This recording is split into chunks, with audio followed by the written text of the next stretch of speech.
We have Yang, which I'll let you introduce yourself through the questions, but he is the creator and the visionary of Blocklete Games, and really why we're all here and excited to talk about the future of Blocklete Games today. Yeah, well, I'm excited about it and looking forward to some of the conversation and, ready to answer where we're going to go, at least in 2022 and beyond. So looking forward to it. Yeah. Great. So, Yang, why don't you kick us off with maybe just introducing a little bit of your background and how did you kind of create the idea for Blocklete Games? What were you thinking about? When you decided to create this golf game, GameFi app with the NFTs included in it. I think it's a really cool product overall. So I think just the origin story is really interesting. Yeah, I think one of the things as so my background a little bit, and then I'll talk a little bit how I got into the blockchain space is that so I've always been in media and had been around the media space for a while and sort of the challenges that we're facing there. And I was really looking at blockchain and the interesting thing that blockchain can do and particularly apply to media. And then, back around CryptoKitties, when CryptoKitties launched and sort of slowed down or broke the Ethereum, it was just really interesting what that application could do there. And the interest was how can we take that and apply it to sports? And I thought there was such a direct application of what sports can bring to the space. And initially, it started off with the thoughts about horse racing, and then we quickly evolved to other sports opportunities. So we were really excited about how do we bring the power of sports, the power of sports communities to NFTs, and not just although collectibles were a good thing, but from a utility and how do you utilize it within games. And so that was what was exciting in the beginning of when I was thinking about how do we put this all together. And golf was the first sport for us because it allowed us to do something that didn't really require P2P right away. So we were able to explore in that way. And you can play against, sort of someone's scorecard. And it didn't, so we didn't really need the synchronized gameplay. So we were able to grow it while, the space was really nascent. And, the intention all the time was to work within golf and then grow that out to other sports, of which we are excited about where the near future will be around some other sports as well. Yeah, I think it's so interesting, and I look back from when I started on Blocklete Games, close to 2 years ago, and you had been talking about this game, much before that, even for when I started, and for me coming into the NFT industry. I didn't realize that not all NFTs had utility because my first exposure to NFTs was this project that had utility behind NFTs. And, as I'm kind of getting deeper in the rabbit hole within the industry at large, I am realizing that, that's not everybody's first exposure. So, I know this was an important point for you as we've been building the game. So I don't know if there's anything more you can kind of talk about, why it was so important for you with utility. Yeah, look, I from the beginning I thought utility was important. Granted there's this collectibles part of it, and there's a section of the population that will definitely apply to, and we're certainly looking to lean into that as well. But if you think about let's say Web 2 and the internet, and you think about applications, you know the email was a broad application, but it wasn't the definition of what the internet was and would be. And so, as I thought about utility, I think that there is such a broad sea of things that utility opens up that we wanted to be able to apply within our games. And really, I'd like to thank our early adopters and our early users who are, really hanging with us and allowing us to build in public, because we are building and testing things out because we want to get this right, and we don't want to go into an ivory tower and try to get it right. We want to get it right with our users. And so that allows us to really understand utility in a unique way. And some of the things that we are looking to do in this coming year are a reflection of that, are a reflection of what we've been hearing from users as we've been building out in public and trying to get it right and trying to understand and hear from everyone. And so the important thing for us is the user in mind. Like, how do we make sure that we're delivering value? How do we make sure that we are driving um, both economic value, utility value to users so that they are really the ones that are benefiting from this and are growing our sports ecosystem in that way. I find that extremely fascinating, and it's only until recently that you're starting to see this explosion of utility projects because they are so difficult to build, and getting the economy tweaked properly. I know certainly our team has been going through that, but what has been really impressive to me is just the way that we are all kind of guided by this one vision that you set so early on. So I didn't know if you could talk a little bit about that to this group. Yep. Yeah, I mean, the idea has always been so surrounded around sports. We are a sports company. So for those who don't know, this is we're at Turner Sports. We Turner Sports Bleacher. We are partners with some of the largest media sports brands in the world, and it's always been important for us to drive sports to the metaverse. But in addition to that, to your point, was that what we were looking to do in the beginning was how do we make sure that this new ownership that is allowed within NFTs drives value to the ecosystem and to the users. And if you think about it, and I hear when I look and I see in terms of like where the space is and the debates are around, how what's going to be different in gaming. We've always had people willing to spend money on digital items within gaming. Like, why is this different? Our whole thing was that this allows aligned incentives in a new way, and we're going to really try to see if we can lean into this year, that empowers users to have autonomy to innovate and create within our ecosystem. And I liken that to there was always trading of goods before sort of capitalism took off, and people always traded items, or there was currencies and cash before capitalism took off.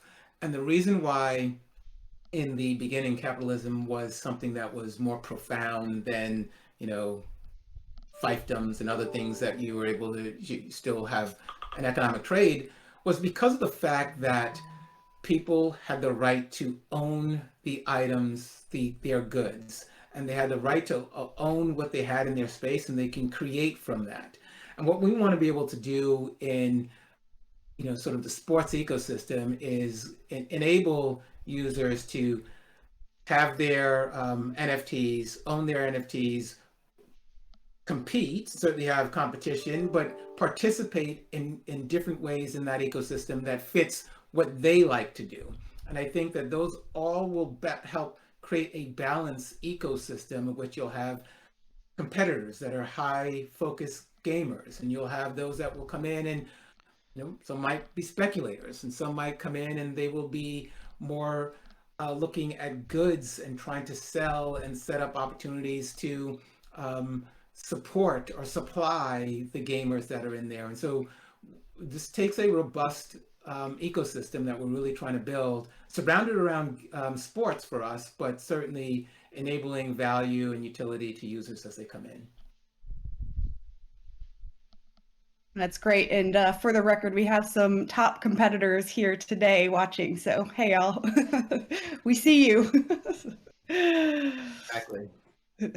Yeah, look, and I think, and as I said, I appreciate everyone allowing us to build in public because, we deliberately chose not to just do a drop and disappear as we built, because we certainly could have done that, but we wanted to be in a place where we did our drop and people were able to get access and we can build with the community at the same time. And so sometimes I understand that that has led to some, rough edges and frustration because everyone wanted it to be, I'd say, perfect out the gate. But we wanted to build with you as we went along. And so, what I anticipate is that, there will be value that will be driven from those that were able to get in at this time, so that we can, when the game reaches its, um, sort of apex in terms of where we think it can go. There's benefits from being in there early, but also really just benefits for helping us shape it in a way that drives the value that we want it to be for users in the gameplay.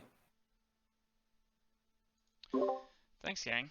And this is Nick. I wanted to sort of shift the topics a little bit from sort of the overall vision, so that folks listening get a little more detail on sort of what's coming up next.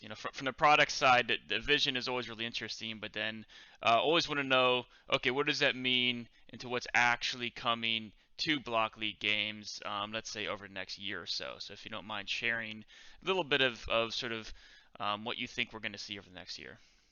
Okay, so now you're changing from the long game to the putting. We need to get into the where the money is made from in the game. Okay. Exactly. So yeah, we have a number of things that we want to or plan to deliver this year, and I won't talk direct timelines because I want to be fair to our product team as they're delivering, but I can talk, in sort of generalities in terms of where we think things will be, and these are in the near term. We are looking to create a strategy around, sort of, pro shops and providing gear. And what that means is that as you play the game, I know users have their golfers, and they want to continue to level up their golfer. You will get gear that allows you to, let's say, a golf club that allows you to hit things further or more accurate. And so those will be available as gear as we start to build that out. And then there will be pro shops that will be selling these gears and the gear. And the first would be, originally we're going to have a one pro shop that will sell it, but we will eventually have where we're going to go where there will be multiple pro shops selling different types of gear. And they will not be owned by us, they will be owned by the community, and the community will be able to buy into those to that pro shop. And our goal again, um, as we look to empower that community, is to really make sure that drives value to those pro shop owners, to the users, and to the community as they join in. And then the other thing that we are talking about is what is our, the leveling up strategy. The goal is to become a legend, and and hopefully I'm not speeding up too much out of term here for our product team, but there will be a sort of a rarity or scarcity strategy around legends, in which there'll be a limited amount, and those legends will be able to get you access to different things, or will have greater benefit than the other levels. And so there's a strategy around that will be coming as we in the coming weeks or a month or so, as we talk through that. So between the various things, going on in the sort of, I guess, say, midterm future between pro shops, gear, sort of working your way up to a legend, or having a legend have some extra benefits, and then of course being in the app store in a public way as opposed to where we are right now in Yes. more of a closed format. Are there any one of those sort of features that are the most exciting to you, or you're sort of most eager to see how the fans react to, and get the feedback and keep iterating on? Yeah, that's a great question. So you're trying to ask me, which one of my kids do I like the best? You can only pick one for this question.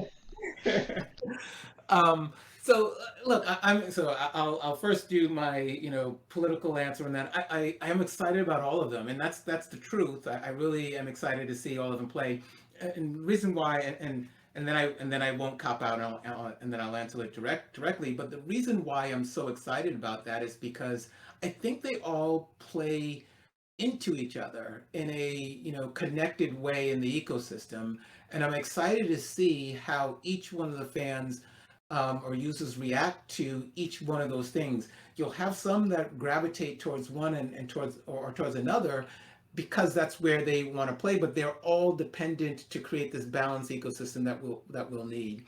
But I'm certainly excited to get out there and be more public in the app, and I think that that's going to be something that we'll see here shortly.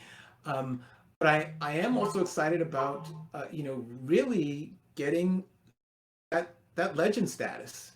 I think we're going to be really exciting people in terms of like what we do, and how do you earn your way up to either a legend or create, what's that scarcity mean, and creating that legend status. I think I'm excited to see what that, how the uh, user base reacts to that once we start to roll things out in that way.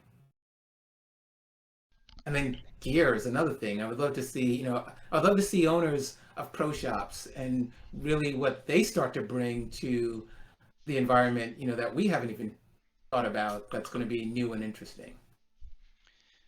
So on that gear front, when we're talking about gear, I know there's, we've there's a lot of different ways we can look at gear, whether it's just from the perspective of someone buying it, from the perspective of someone making it, from the ability to have different types of gear.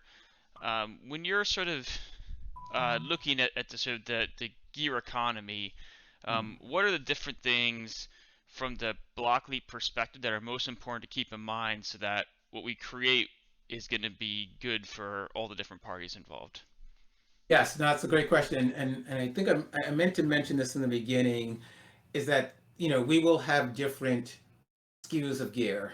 So there'll be golf clubs, golf balls, and some of those will impact the gameplay. As mentioned, hitting it further, more accurate. Some of it will be aesthetics. We'll have things that will be, you might get new golf shoes or something that you can hopefully at some point in time, dress your avatar the way that you want, or even just make your golf club have a certain logo on it that's really cool, and we're really trying to add some flair to the game itself.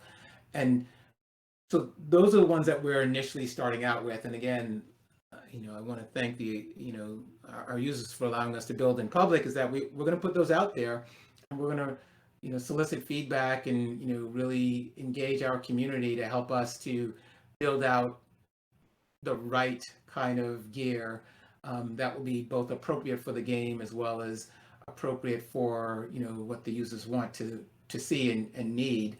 And one of the things that we're going to be doing within our gear, as well as in addition to just the look and utility of them, is that some gear that's in there that have gameplay will have different characteristics to it than gear that is that's aesthetics. So those are things that we're going to be looking to put out there in the near future. Cool. Well, while I think we've got you for a few more minutes. I'll see if anyone here wants to throw any questions in the live stream chat. We can make sure we address those. But while waiting to see if we can get one or two questions in, oh, looks like we already got one in. So here's a question from JR Boston. And the question is, are any more drops planned, or is the marketplace the only option to get more golfers for the foreseeable future? And I think what JR Boston's talking about is the golfers existing in the current marketplace, or are we going to add more in? And I'll frame it for you because the future is a very broad term, let's say over the next 12 months or so. Yeah. No, I love that question. And the short answer to it is that yes, there will be more drops. What we're working through right now is the strategy around that. As I mentioned, we are creating a rarity scarcity model around different levels of golfers. And so we want to do this in a thoughtful way as we think about, dropping some more. And so we'll do it in a way that there's, um, users will be able to participate in a fun way. So for right now, let's say the next couple of days or so, it's going to be what's in the marketplace currently. But we will have more drops coming in this, the near term, certainly even way before 12 months.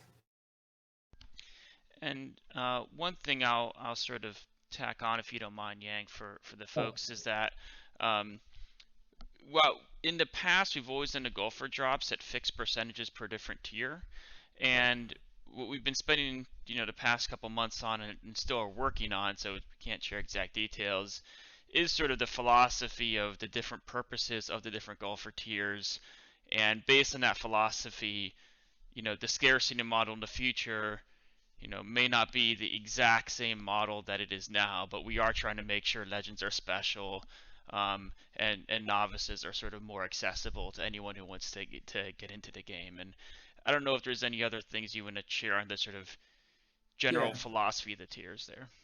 Yeah, look, as Nick mentioned, we are in heavy conversation now, and so we're looking to announce something more broadly. But what I can say is that legends will become that much more valuable.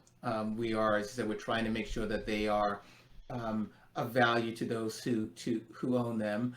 Novice will be the accessible point for people to come in. So we will create opportunities for people to get novices to come in, and your work and effort and grind will and your gameplay will enable you to unlock some of those things through leveling up. And so those are things that we are working through, and we'll be hopefully be able to announce more details around that in the coming weeks.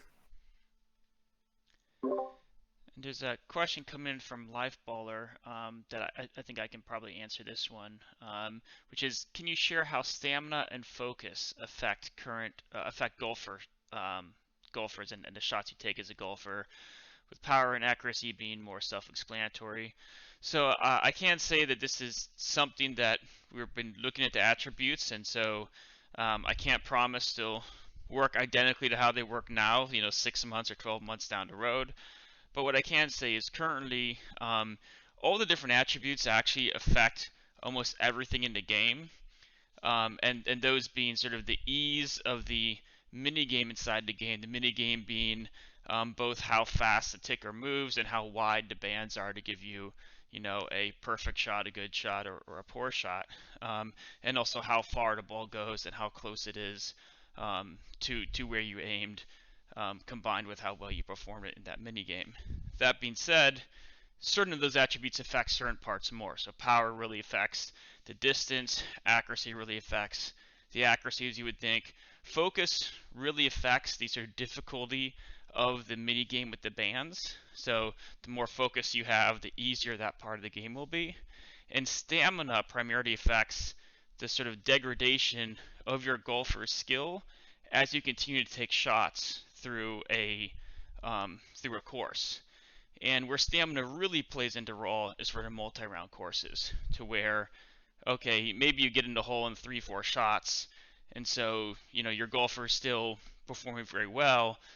But if it's a multi-hole course, as your golfer progresses to the further holes, stamina starts to matter more and more, as you'll discover, hey, I'm not being able to shoot as far, the mini game's getting more difficult, and I'm being less accurate if I don't have good stamina in those sort of deeper holes. And so trying to balance out those stats is something we're sort of continuing to evolve on, and some of that will be adjusting the in-game mechanics, and some of that will be adjusting the courses. So it could be stamina really only matters for these longer hole courses, and so we might start doing more of those. So there's a lot of pieces to that, and we're looking to share a lot more details around those mechanics in the future as we iron them out. But that's sort of a very rudimentary look at how it operates. And Yang, I know we got you for one more minute, so any sort of final thoughts from your side? Yeah, look, you know, I look and read and hear the feedback that the community sends. So I am thankful for those that have joined in and are enjoying the game. This is we take that in and we try to implement what's best for the community around this.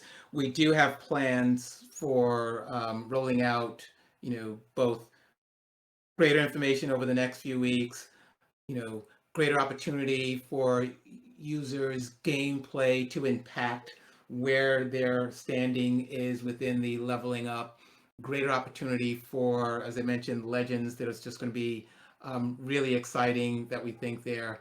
And eventually, throughout this year as well, opportunity for the GameFi to really take hold and ability to earn within the game, both through how we're structuring pro shops, what I like to call quite now, I don't know if this is where we're going with it yet, but country clubs you should be joining to allow you to maximize your golfer's earning potential. So all these things are things that we're excited to see coming in the coming year, and more to come on that. And just thank you guys for hanging with us and wanting to hear and being advocates around this, because we think we have some exciting things coming.